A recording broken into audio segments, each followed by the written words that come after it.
Well, hello, friends. So let's talk about again the most common perimenopause symptoms and how to get relief naturally. This is Carla, your online doctor, with today's Live in 5. So we've talked about hot flashes and night sweats. We've talked about having more intense PMS, having changes in your menstrual cycle where maybe you're bleeding heavier, etc. And we've talked about vaginal dryness. So today is another big one. Today we're going to talk about sleep problems. Anybody out there having trouble sleeping or staying asleep? Okay. Sorry for the glare on my glasses because of the rain. My lights are kind of really bright today. So, what can I tell you? Need my glasses to see. All right. So, many women suffer from this problem sleep. Hormones definitely can be part of the reason, but we know stress is an additional factor. Absolutely, hands down. We know normal sleep cycles require your stress hormone, cortisol, to follow a very predictable pattern. Your levels should rise during the day and decrease at night. Unfortunately, chronic stress may keep your cortisol levels high all day and night long, making sleep more difficult.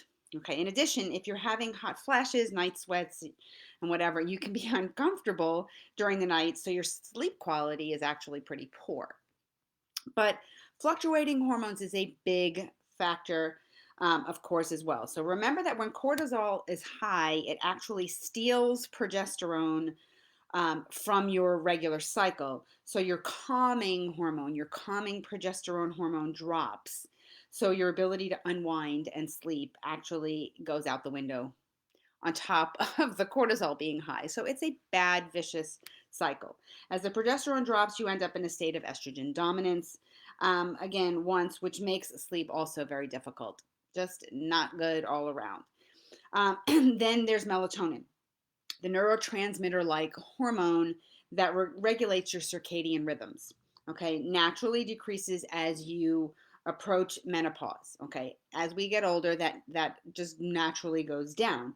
But also, cortisol and melatonin levels are usually opposite.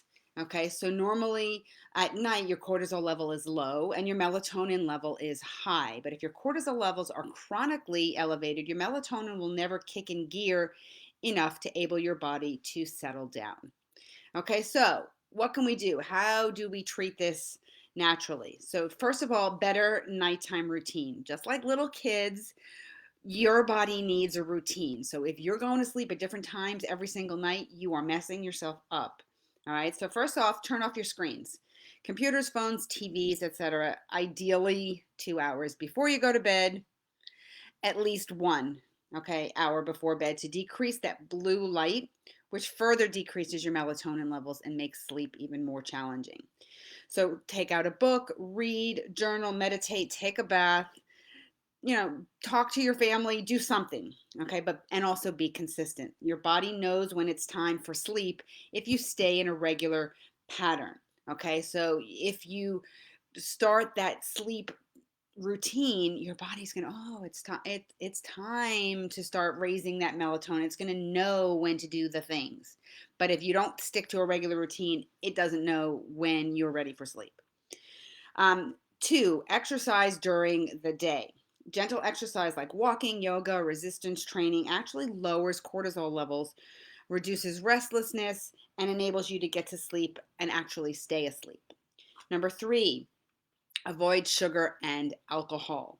Fluctuating glucose levels and insulin changes cause stress in your body, making it harder again to settle down and can actually wake you up during the night. And then falling back to sleep once that mind is racing is an issue.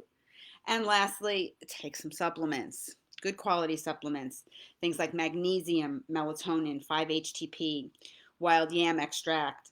That to facilitate your progesterone levels to come up. You can consider DHEA, pregnenolone, also to help increase progesterone.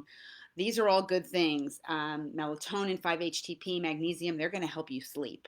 Okay, so lots of things you can do, but you got to make the effort.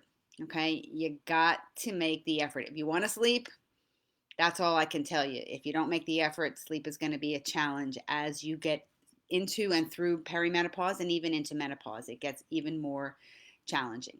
All right. So, on that note, I hope you're having an awesome day. I will not be here on Thursday for our live because I have a essential oil conference, which is my annual conference. And even though we're not going to be out in Utah, it is virtual and it is all day, and I am going to be busy. So I will see you again next Tuesday for another Live in 5.